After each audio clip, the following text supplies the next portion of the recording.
কাছে আজকে একটা পটলের রেসিপি নিয়ে এসেছি। এই যে হলো পটলগুলিকে নুন হলুদ মাখিয়ে রেখেছি এরকম করে, আর মাঝখানে চিড়ে দিয়েছি। আর দেবো হলো কী কী মশলা, পোস্ত, লঙ্কা আর রেড চিলি, নুন হলুদ, মিষ্টি আর গরম মশলা, জিরা ফোড়ন দেবো। এই তেলটা দিয়ে দিয়েছি অলরেডি। তেলটা গরম হয়ে যাক, তারপর দিয়ে দেবো হলো।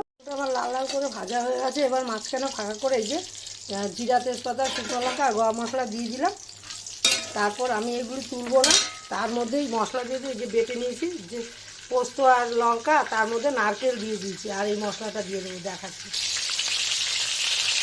আমার ফোড়নটা হয়ে গেছে, পোস্ত, নারকেল আর লঙ্কাতে বাটা দিয়ে দিলাম আর এই গুঁড়ো মশলাটা দিয়ে দিলাম। এটার মধ্যে একবারে চিনিয়ে দিয়ে দিয়েছি। তারপর কষিয়ে নিয়ে তারপর বন্ধুদের দেখাবো কিসের দুধ দেবো সেটাও বলবো পরে আস্তে আস্তে। এখন কিন্তু নর্মাল দুধ দেবো না, আমি অন্য কিছু দুধ দেবো।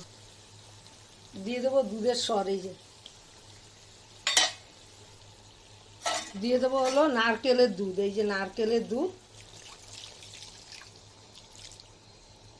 হ্যাঁ, তারপর ফুটিয়ে নিয়ে কিন্তু দুধ পতলটা হয়ে গেছে, দারুণ যেমন দেখতে হয়েছে খেতেও কিন্তু দারুণ হয়েছে। একটু ঘি দিয়ে দিলাম, যেহেতু তেল অনেক পড়েছে, খুব বেশি ঘি দিইনি। এই যে দেখুন কেমন হয়েছে। আমার মতো কিন্তু একবার বানিয়ে ফেলতে পারেন, দারুণ লাগবে।